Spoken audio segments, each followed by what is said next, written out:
বর্তমানে একটি নিম্নচাপ অক্ষরেখা রয়েছে পূর্ব মধ্যপ্রদেশ থেকে ঝাড়খণ্ড পর্যন্ত। সেই সাথে বঙ্গোপসাগর থেকে জলীয় বাষ্পের প্রবেশ কিছুটা বেশি রয়েছে, যে কারণে বর্তমানে সর্বনিম্ন তাপমাত্রাটা দক্ষিণবঙ্গের ক্ষেত্রে স্বাভাবিকের থেকে বেশিই রয়েছে। উত্তরবঙ্গের ক্ষেত্রে অবশ্য রাতের তাপমাত্রাটা স্বাভাবিকের থেকে কিছুটা কম রয়েছে।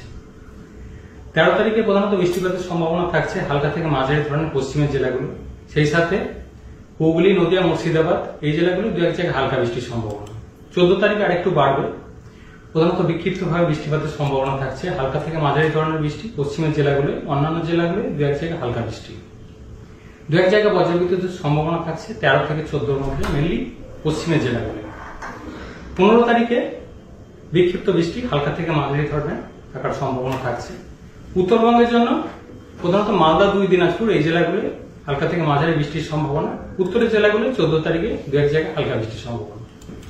এর প্রভাবে কৃষকদের শাকসবজি, ফসল, ফলমূল এইগুলো কিছুটা ক্ষতির সম্ভাবনা থাকছে।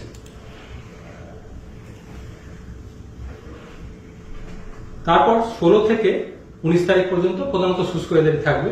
রাতের তাপমাত্রা খুব একটা উল্লেখযোগ্য পরিবর্তন থাকবে না।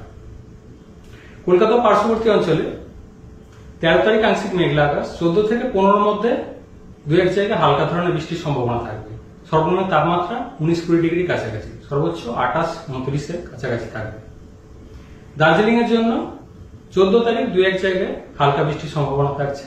এছাড়া দার্জিলিং এর জন্য আংশিক মেঘলা আকাশ, সর্বনিম্ন তাপমাত্রা মোটামুটি 6 ডিগ্রির কাছাকাছি। দীঘা ও তার পার্শ্ববর্তী অঞ্চলে 13 তারিখ আংশিক মেঘলা আকাশ, 14 থেকে 15 দু এক জায়গায় হালকা বৃষ্টির সম্ভাবনা। সর্বনিম্ন তাপমাত্রা মোটামুটি 18-19 ডিগ্রির কাছাকাছি দীঘার জন্য।